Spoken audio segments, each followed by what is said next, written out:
So, welcome, Sheila, to the Life Illuminated podcast. How are you? Oh my goodness, Maggie, I am so excited to be here. So I can't wait to get into this conversation. Well, we're really happy to have you. You have quite a story. My goodness gracious. So, my understanding is you have a really great sense of what it feels like to hit rock bottom. Can you give us a Oh little gosh. idea?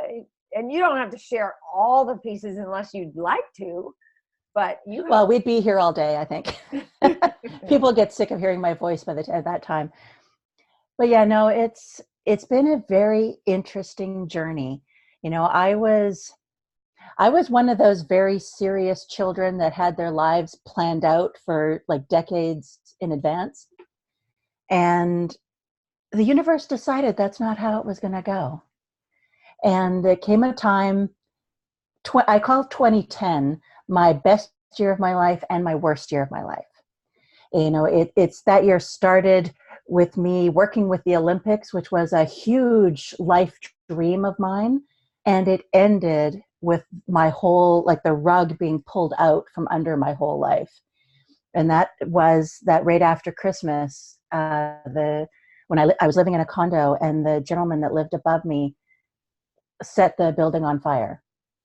What? And yeah, and I had just left for the evening because I was just leaving to have Christmas dinner with one of my best friends, and the alarms had gone off, and was looking around, doing everything you're not supposed to do, right? I ran upstairs, checked for smoke. I ran downstairs, I checked for smoke.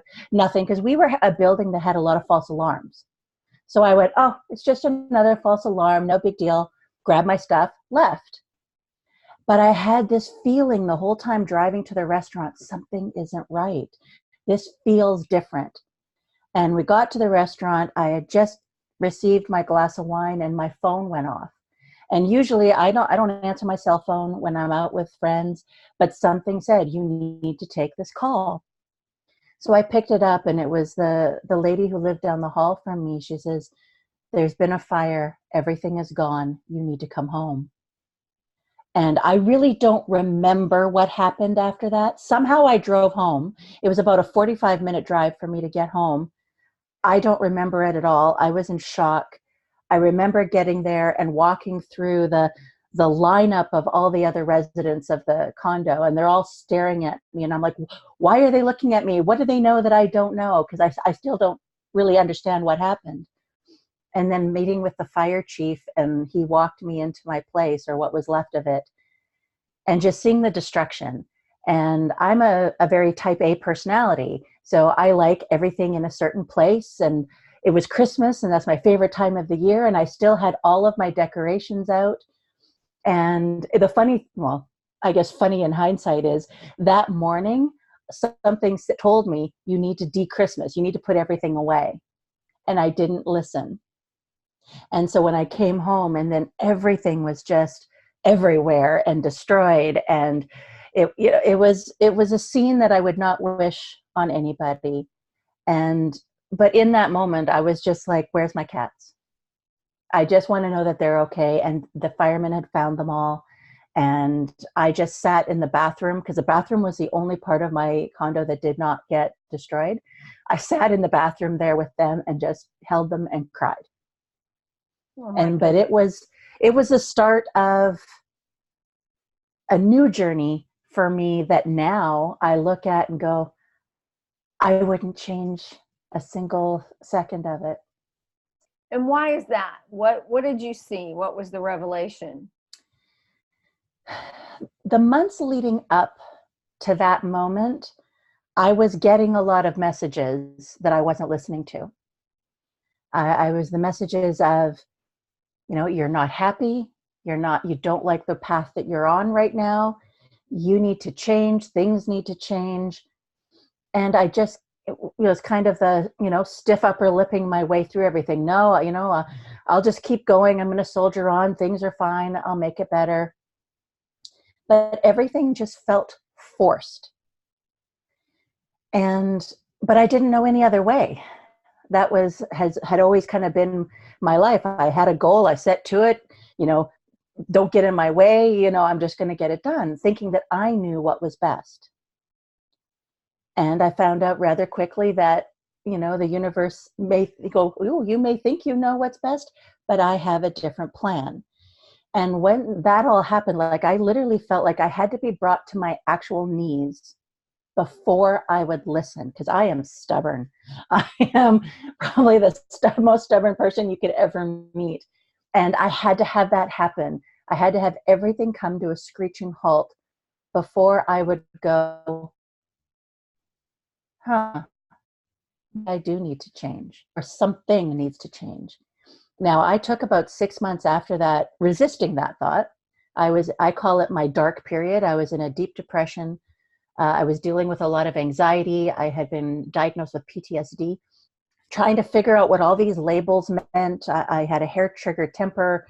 Like my emotions were all over the place. I felt like I was just spinning out of control. But about the 6 month mark, I don't know, something happened. I call it my cosmic kick in the ass. Something just switched. And I woke up one morning and went, I'm the problem. I need to change. I had no idea what that meant. I didn't know how that was going to happen. I knew nothing of personal development at that moment. I just knew that it was something with me. Whether it was how I thought, how I believed, I didn't know. I just knew it was something.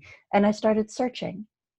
And then it is that, that proverbial saying of, when the student is ready, the teachers will appear. Right. And literally overnight, I'm getting in my inbox all these emails from, webinars that are happening and trainings that are happening. And everybody I meet is a coach. And I'm like, where have you people been my whole life? Like, why are you all showing up now? I could have used you 10 years ago. Right. But I wasn't ready. If I would have met them, I wouldn't have listened. And I was finally ready to listen. And so it embarked me on a whole new journey of discovery. And so what are some of the things that you discovered about yourself in this journey? Well, the biggest thing for me was actually learning who I was. I had my whole identity wrapped around what I did. At that moment in time, I was a high school teacher. I taught high school math and science. And when I had to go off off on a stress leave, I was actually more anxious about not being there, because I'm like, well, who am I if I'm not teaching? Who am I if I'm not standing in a classroom? Like, I had no idea who I was. And this afforded me, I guess, the time to just go, I need to figure out who Sheila is outside of my roles. Because I had a lot of roles that I played, all those hats that we put on. And as women, we're good at having like 18 billion hats we wear in a day. But I had lost myself.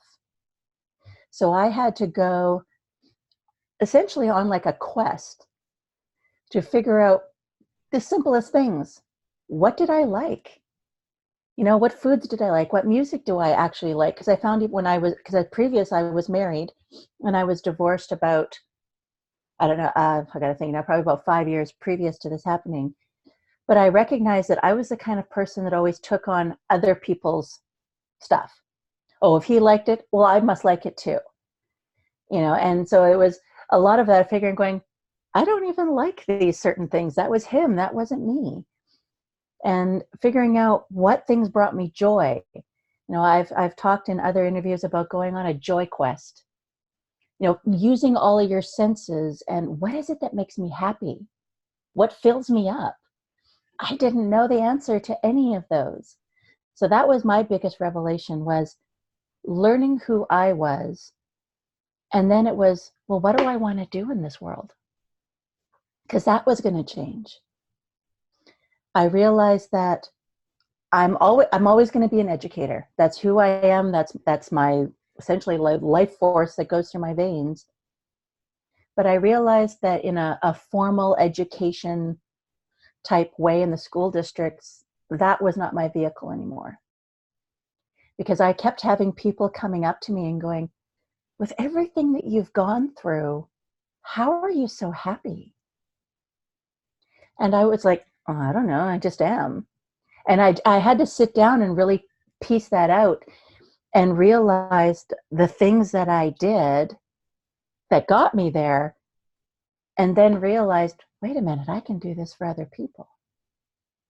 You I mean see, in terms of your happiness? What yeah, had brought you to the happiness was something you could give away. yeah, like because I never had really looked at what my process, kind of like specifically what it was that I did. I just knew I was doing different things. Mm-hmm. But when somebody asked me, well, what are you doing?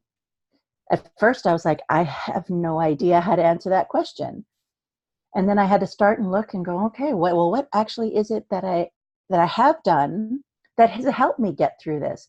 Because I did recognize that after, like, say, after I had that about 6 months of dark period, I did do a 180. I was completely different, but I had to really look at and piece together what it was I actually did. And, Well, and it may not even have been in the doing. It may have just been in the sort of that awakening. mm-hmm. Just the awakening, and then all of a sudden in the inbox shows up the things that you need. Yes. Right? Yeah, I also say that it was like the veil had been lifted from Yeah. my eyes. Because like I say, there was all these things that I never even knew existed. I never heard of them before. I never saw them before. I couldn't figure out why I had never seen them. I'm quite an observant person. Why have I never seen these before? But it was, I think, so many of us, when we are in whatever stuff that is, whatever we're going through, we have a tendency to have these blinders that come down in front of us. I would say it's a protective measure. And once that's lifted, you can't unsee, certain things. That's And, right. and because of that, it's like, there's no going back. Once you see what needs to be changed and you have that awareness, you have no choice really but to move forward. Well, and don't you think it has a huge part to do with the fire and losing absolutely everything that you thought was who you are, Yeah. stripping you of the material and everything else, and then sort of standing there looking around like, uh-oh, now what? And you have Definitely. you actually were forced into stepping into yourself, your true Yes. self, your true self. Which never would have happened if the fire wouldn't have happened. You don't think? No, I think, I mean, there's no way to 100% know, but I don't think that, had the fire never happened, I think I would have just continued down that path. I don't know where I would be today. I know I wouldn't be as happy and as grounded as I feel right And look. now. Yes, And look and exactly. sound. Yeah. Yeah, because I look back at how, see, I even look at pictures of how I looked then and now, and people keep telling me, you're aging in reverse. And I'm like, you bet I am. Because to me, I think that my own, discovery of what I think, and people can tell me differently, the best anti-aging process you can do is working on your stuff, working on whatever negativity you may have in your life, working on whatever past experiences that you have that may have been negative. Working on those, to me, cleans out our cells and actually will cause us to reverse our aging process. Because I look at the pictures of when I was in my 20s and I look like I'm in my 40s. And now I just had my birthday yesterday. I just turned 49, and people are always saying, well, I thought you were in your 30s. And I'm like, I will accept that. And it is like, it's one thing I'll say is, have you ever heard of Dr. Emoto? No. Okay, he was a Japanese researcher. He died, I think, 2 years ago. But he did a lot of research on water and its capacity to hold thoughts and emotions. And there's many different experiments that he did. But one of the experiments that he did was called the rice experiment. And he took 3 different containers of rice with water, One he would speak anger and negativity and things towards. Another one he would show love and warmth and positivity to. And another one he just ignored. And I think if I remember correctly, the reasoning he had was he wanted to show how our words and intentions affect children. And of course, being the teacher, I was kind of sparked by that, because I was like, oh yeah, how did I affect the kids in the classroom? Like, I thought I was doing good, but I wasn't sure. So I actually, being from a science background, I wanted to recreate that experiment as much as I could glean out of everything I'd read about it.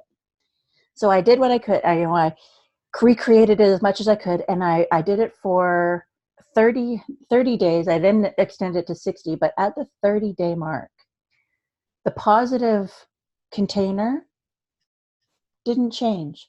Water was still clear. The rice still looked like rice. I was like, okay, looks cool. The ignored one, the water had turned all milky. It was very opaque. You couldn't see through it. And the rice was starting to degenerate. But the negative one was the one that really hit me, is every rice kernel absolutely exploded. It was just this white blob in the bottom of the container, but the water was neon yellow. And I looked at that and went, if I'm thinking negatively towards myself, or I'm harboring a lot of anger inside of me, I'm doing that to my own cells. No wonder that when we're in that state that we feel sick. We don't feel good. And if I'm doing that to another person, I am affecting the water in their cells. So if we can change how we talk to other people, we change how we talk to ourselves, we can clear up that water in our cells.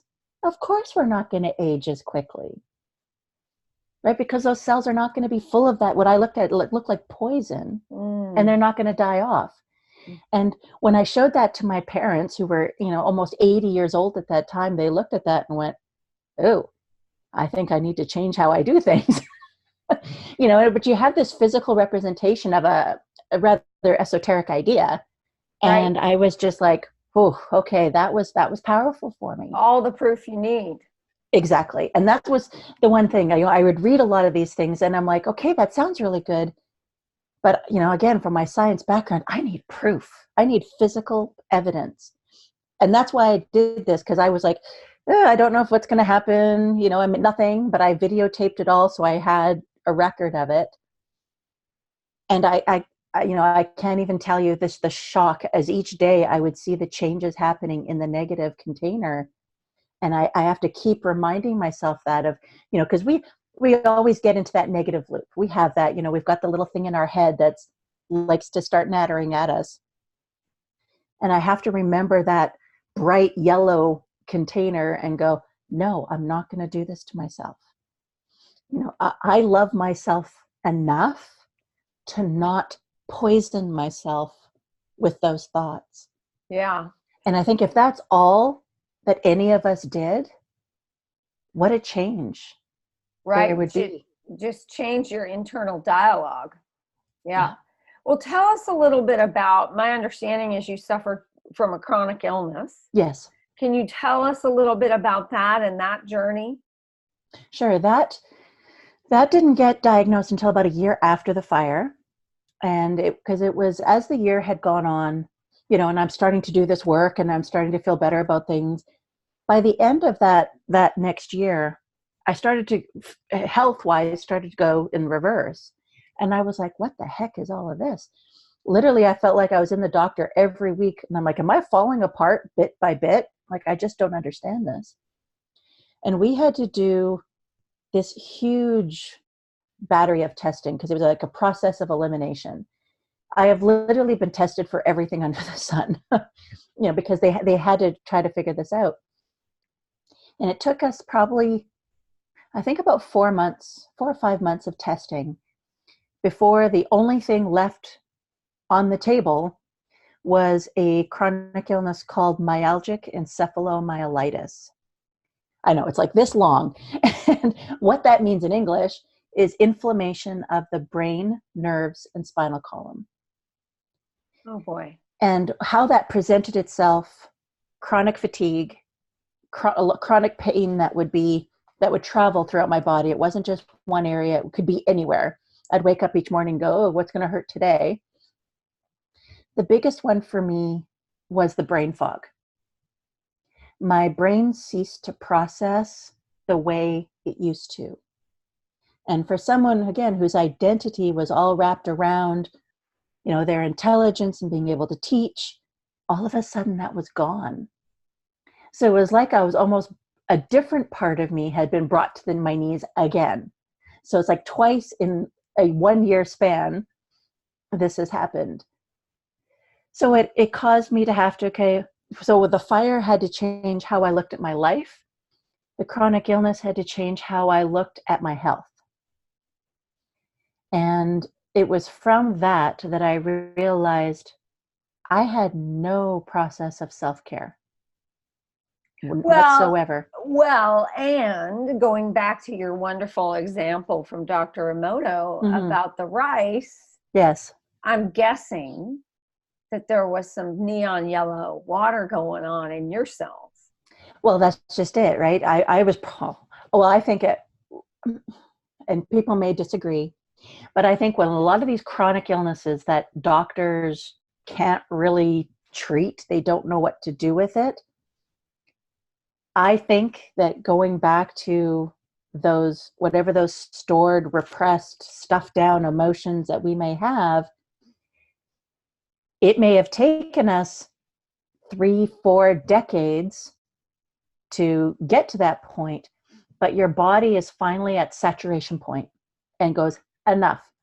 There are no more cells to put any more of this yellow neon water in. I'm done. You need to figure this out and get us cleaned out. So that's how I look at what happened for me. So even though intellectually I had been, the months previous kind of working on that, I now had to really truly embody it. Right. And excuse me. But it was, so I had to, then I was like, what is this thing called self-care? We hear it, joked about a lot of times in social media. Oh, I'm going to go have some retail therapy. I'm going to go spend the day at the spa, and I'm not saying that those are wrong, but that to me is a very surface level of what self-care is. And I had to look at it and go, self-care, how am I caring for my emotional self? How am I caring for my mental self? The physical self we're most familiar with, eating well, drinking water, getting sleep, getting exercise. The physical self-care, I think society has that down pat. But the mental, emotional, and spiritual health, I think, is lacking. We're getting somewhat better at it now because there's more awareness of it happening probably in about the last 5 years or so, or probably longer, but there is more of an awareness happening. But I think those 3 areas we need to focus more on. And I had to go, what would that look like for me? And so again, it was another self-discovery. So for my emotional health, what was the big thing I was missing there? For me, it was boundaries. I have a tendency to be a people pleaser. I say yes to everything. I will help people to my own detriment. And I had to learn boundaries. It was not a fun process in regards to certain members of my family, but it was something that needed to be done. Mental self-care, what did that need? That meant for me, I had to actually book into my schedule complete quiet time. I'm an ambivert, so I can be extroverted when I need to be, but I need to recharge as an introvert. So I need that quiet alone time. And I have to treat that, like a precious gem. Well, and make it is. It is. It's a non-negotiable. Well, you're talking to a meditation teacher, so. Oh, well, there you're like, hello, yeah. You're preaching to the choir. Yeah, right? So what kinds of things did you put into your life to shift to better self-care other than the boundaries with your family and such? So there was boundaries. I did start a meditation practice. Meditation was actually, yes, and I will do the cheerleading part here.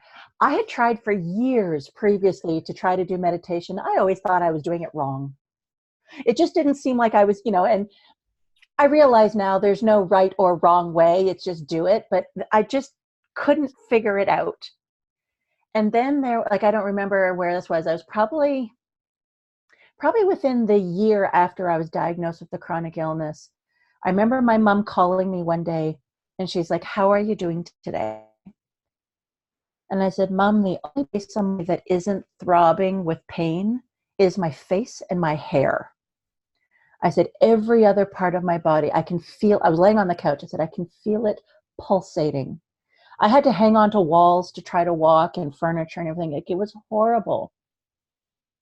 And then in my inbox, I end up getting this email. I don't know how I got it for the first time, but it was one of Deepak Chopra's 21-day meditation challenges. So I was reading this and going, okay, well, each session's only about 15, 20 minutes. I think even I can do that, so I signed up for it. So I, day 1 did it, day 2, day 3. I woke up day 4, I had no pain. It was like it just immediately switched. And I was like, oh, there's something to this meditation thing. And so I continued. Now, I'm not going to say I've not had pain since, but I do know that when I look at, say, to put a number around it, the percentage of pain that I feel now on a daily basis is probably like 20% of what my other one was. Like when I was at 100% where I couldn't walk, I couldn't move, I couldn't do anything.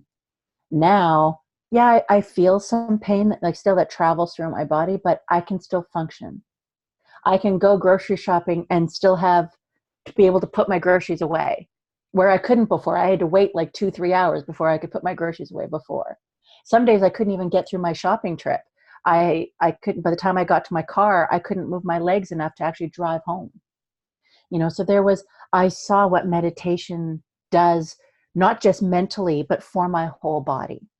And were you able to connect those dots with, it's not really meditation, it's the result of having meditated. It's the calming the centers of the brain, which then in turn calm the centers of your physiology.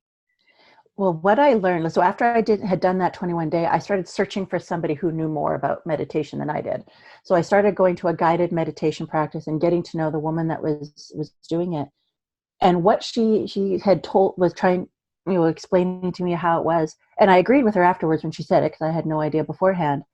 I had spent probably my whole life up until that point living in my head. I didn't actually live in my body. I had a huge disconnect between the two. And the meditation was actually helping rebuild that mind-body connection.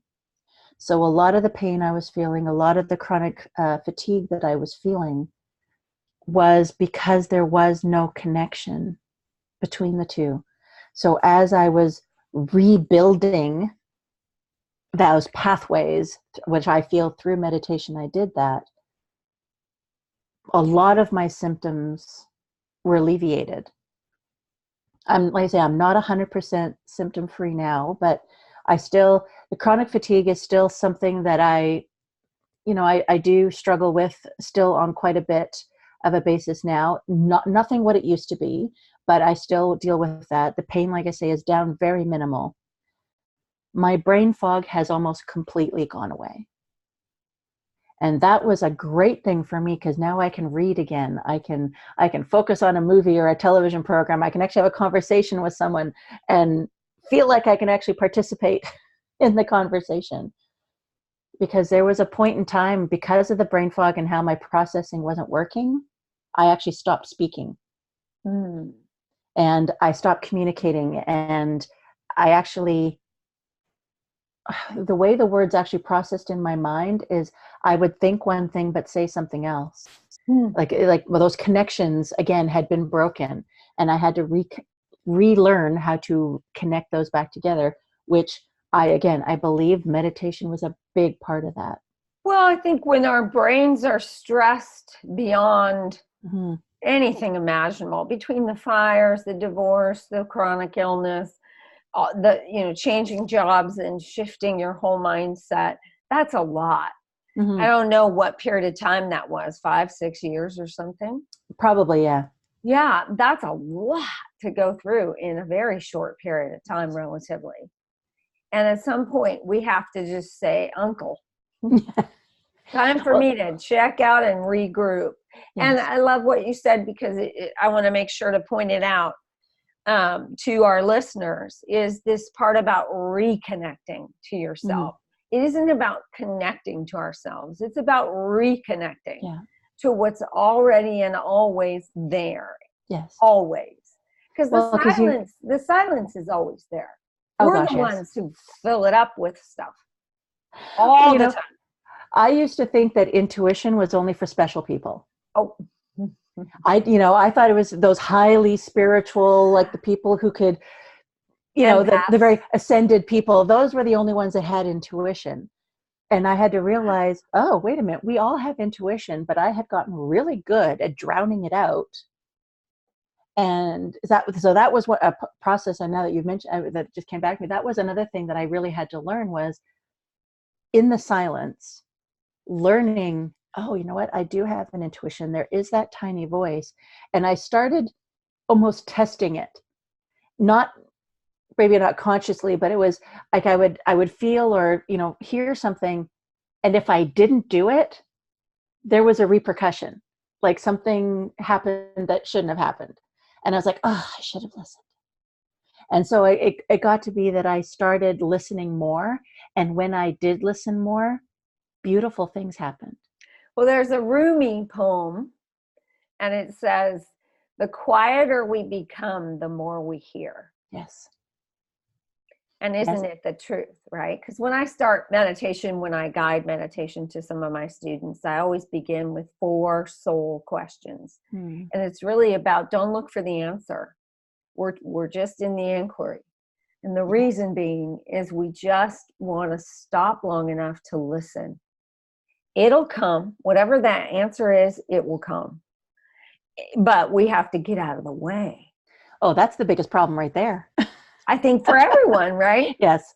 I can't even tell you how many students I have that come to the door and they're like, I can't meditate, but you're welcome to try to help me because I just can't quiet my mind. It's like, It's not about that. It's about noticing that your mind is not quiet and then bringing yourself back to presence. That's the practice. That's gold. Yes. And somewhere in there, the mind, like you say, it does quiet itself, because I know I used to have what I call the hamster mind. We're on the hamster wheel, going and going and going, and I could never sleep at night because I'd be revisiting my day all for several hours.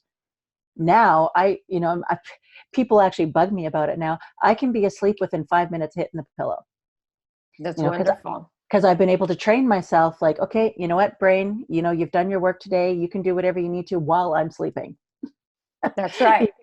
Right. Well, I don't think people understand how sleep deprived we are as a nation and a society overall. We kind of wear that as a badge of honor. Exactly. And who is that serving? Nobody. No. And sleep is the most restorative thing you can do, other than, of course, meditation. Of course. To be able to regenerate and reclaim and just integrate your daily life and activity and all the things that you've done that day. Well, one of the things I did to kind of like up the level of everything was I went on a 10-day silent meditation. Did you Vipassana? Yes. Awesome. Yes. And that was scary and exciting at the same time for anyone who doesn't know how Vipassana works. But Vipassana is the traditional Buddhist meditation. It's 10 days, 10 hours a day of meditation, not simultaneous 10 hours, but 10, a couple hours, a little break, couple hours, but it's very rigid. It is said to be the practice that Buddha used to become enlightened under the Bodhi tree. And when it's practiced, it is not It's no joke. No. You literally agree to become a monk or a nun, essentially, for those 10 days. You don't speak to anybody. You don't look them in the eye. You don't say hello. You don't eat and talk together. The men are separated from the women. They even come in separately into the meditation hall. And it is the one and only time, like probably you, that I've ever experienced being completely, totally alone with myself. Yeah. And that's not always a very comfortable experience. No. What happened for you in your Vipassana? Oh my goodness. Yeah, well, the introvert in me was like, what? I don't have to talk to people at all? Awesome. That's great. So there was that excitement part of it there. But it was the part that was hard for me was in the body language. They say not meeting eye contact, not smiling, not having any sort of nonverbal communication, and not being able to write my thoughts. That was a huge one. I was like, oh my God, how am I going to remember everything if I can't write it? But it was, like you say, it's the purpose of it is just to be with yourself. And I think like most of the people there, those first probably 3-4 days was the hardest. I think we only lost one person during that time, as in they had to leave. They didn't expire, but because I think there was about 70 of us there at the time. So Day losing. seven Oh yeah, was the worst. yes, For yeah. me, it was like, get me out of here. And I've been Yes. meditating for 13 years. And I still Yes. hit a wall where I just was done being with myself. Yeah, there was, I mean, I don't even know how to, like I say, I'm still trying to put words around it to describe it to people, because I also recognize that everybody's journey there is going to be different. So anything I experience may be different than anybody else. But I guess the part where I got excited is when we were really, because they teach you the Vipassana in certain levels. And when we got to the day, and I'm not sure what day it was, rather it was like day 6-ish, where we truly moved into the true Vipassana meditation, where we're scanning our bodies. And I could physically feel the release of things out of my body. And I was like, oh, wait a minute, that's cool. I like this. I want to do more of this. And so it was that part of it, actually feeling, the release. And we got 1 hour a day where we could go and talk to the teacher. So the one time I went, well, how do I know what I'm releasing? And she was like, why do you need to know? Just trust that you're releasing whatever your body needs to release and be grateful for it. And I was like, yeah, okay. I had to let go of my having to know everything. Right. Which is something for me. It's like, I must know it all. And well, I think for all of us, we don't like to live in that state of uncertainty for very long, if at all. But I can tell you, when we got to the day 10 and a half kind of thing, where we were now allowed to speak again, a lot of us had a hard time, because we got to enjoy the silence so much that even when in talking with just ourselves, we were like, oh, excuse me, I said, I don't want to go home. I don't know. I don't want to reinsert myself into my life because it's so loud. And that was the big revelation for me when I got home, is realizing how loud our world actually is. Because the one thing I noticed when I was out there, because we were out in the middle of nowhere, where the center was, during that time, I experienced no chronic fatigue. Whatever was left of my chronic pain was gone. The moment I came back to society, my fatigue came back. And I was like, wow, okay, so that really tells me how sensitive I am to our electronics, to the people around me, to just society in general, which again reinforced I need to have that quiet alone time as my non-negotiable. And build it into each day. Yes. Yeah. Absolutely. And for those of you listening, you can do a Vipassana meditation anywhere in the world. They're offered free of charge. In the Buddhist tradition, typically, they are donation based. So if there's a donation at the end that you'd like to leave, you certainly can. But if you go on to Dhamma.org, and that's DHAMMA.org, you can see all the places around the world where they're offered in all different kinds of languages. And I don't know about you, Sheila, but I highly recommend that anyone participate in a 10-day Vipassana retreat, just to find a moment to truly, really come up against it with yourself. Because really you get pushed up against it. For me, my experience was somewhat similar to yours. However, I went into the retreat very conflicted about a relationship I was in.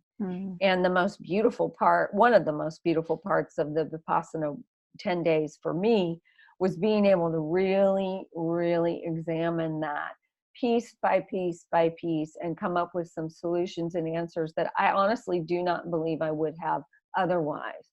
Wow. And the thing is that you are confronted with yourself, but you're also allowed those 10 days to just be with yourself and grapple with all of it. It's kind of like all that stuff that we don't think about. And we say, oh, I'll just deal with it later. Or we sort of like gloss over it like it was no big deal. All of that stuff, that's the stuff that starts to percolate and bubble over when you finally stop moving and adding noise and distraction to your environment and to yourself. And you don't have much choice but to surrender. So that's the beauty of a Vipassana. I highly recommend it to anyone who's listening, anywhere in the world. Yeah, and the one word you said there that was big for me was the distraction. And it was the awareness of how much we distract ourselves. You know, we may look at something and go, well, it's not a distraction, but it is when we're distracting it away from our inner selves. You know, because even when I was talking with some people afterwards about the journaling aspect of it, and they're like, well, how was that a distraction? And how it was explained to us is because then you're over intellectualizing the experience instead of just being in it. You're moving back into thought, right?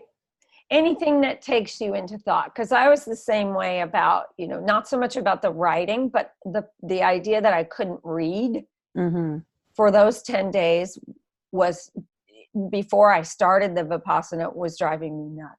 The idea that I couldn't burn a book. What do you mean?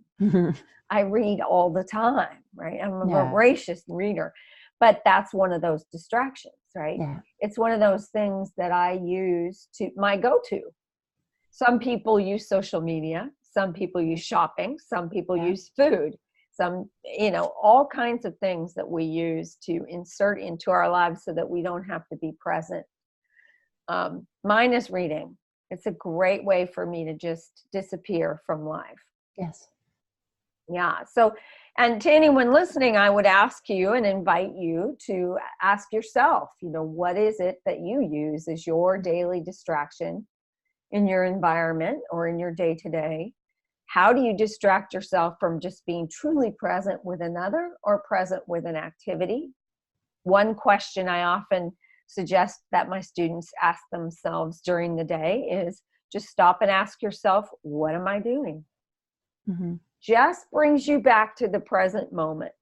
Because you know how it is, so we're multitasking all the time, and we get pulled away into one thing and we don't even realize it. And before you know it, an hour has gone by that's just completely been wasted.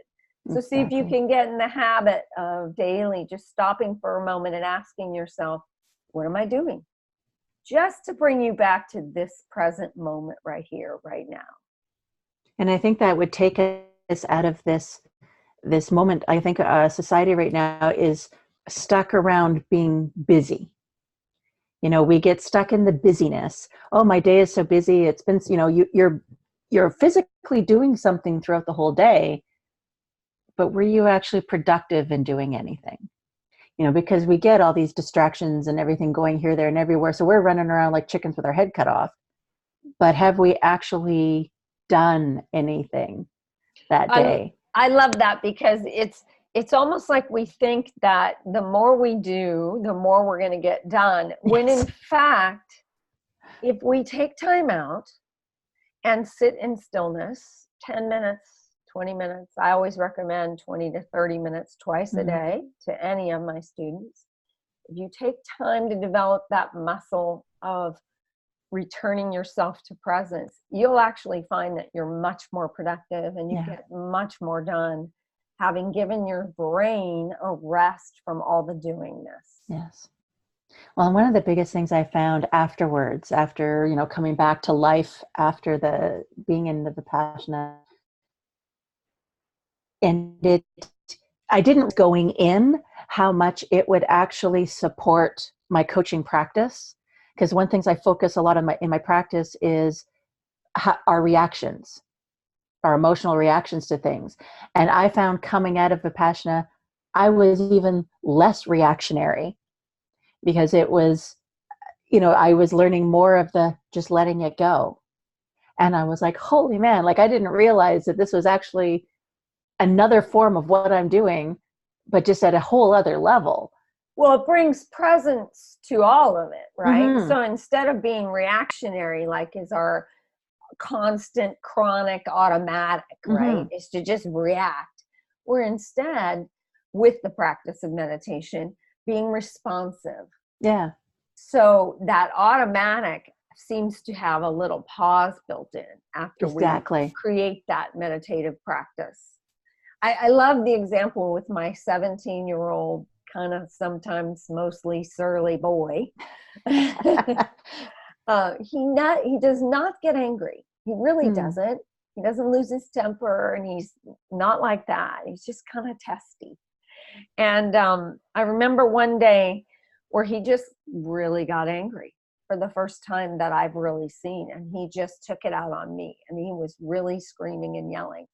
And I literally just took it in, almost like watching a full balloon lose all of its air. And by the time he was done just expressing his frustration and anger, even though it was directed at me, I realized that if I did not react, I didn't add to it, it wouldn't escalate the whole thing. Right.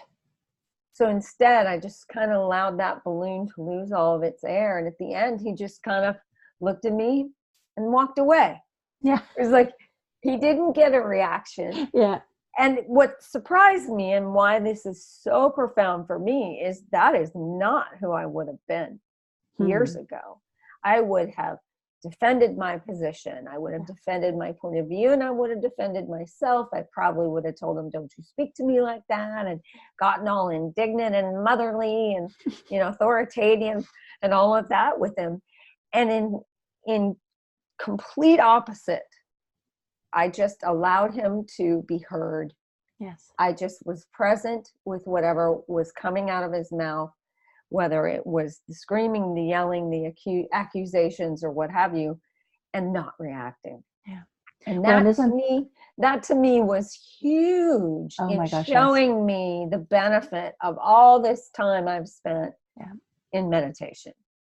Well, and in the big thing that stuck out for me, what you just said is, and isn't it what we all want, is we just want to be heard.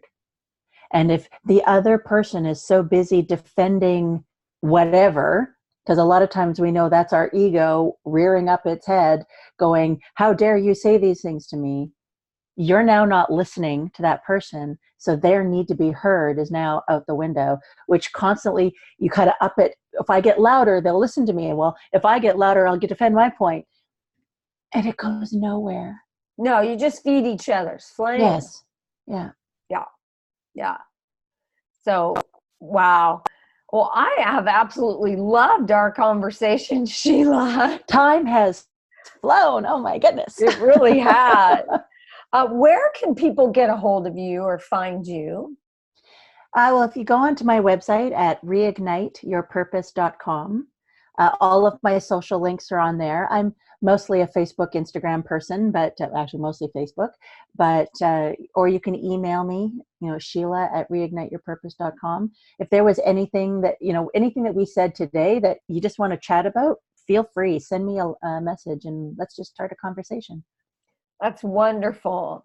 Well, I appreciate your time. Is there any one last piece of advice that you would give to our listeners who might be feeling like they're not living a life illuminated? The big one for me is for people to understand that your greatest power is in the power of choice. In every moment of every experience we have a choice to, when we're talking about reacting one way or the other. Take that moment of pause that we have just been talking about, and through that, choose which one will give you the happier, more positive life. You will never go wrong. Nice. I love it. Well, Sheila, I look forward to chatting with you again. And if you're ever in San Diego, please come by Satsang Oh, House I'd love that. Meditation Center. It's absolutely beautiful. We have plenty of places for you to rest your head and Awesome. a gorgeous, gorgeous garden Ooh, full of that's flowers. my kind of thing. And I am soon to become a beekeeper. So Nice. we'll have our own honey here at Satsang House as well. So by all means, the door is open. Awesome. Thank you so much for sharing your story and your insight and your vulnerability with our listeners at Life Illuminated. Well, thank you so much. This has been a huge pleasure. I appreciate it. Likewise, and I look forward to chatting with you again soon. Yes.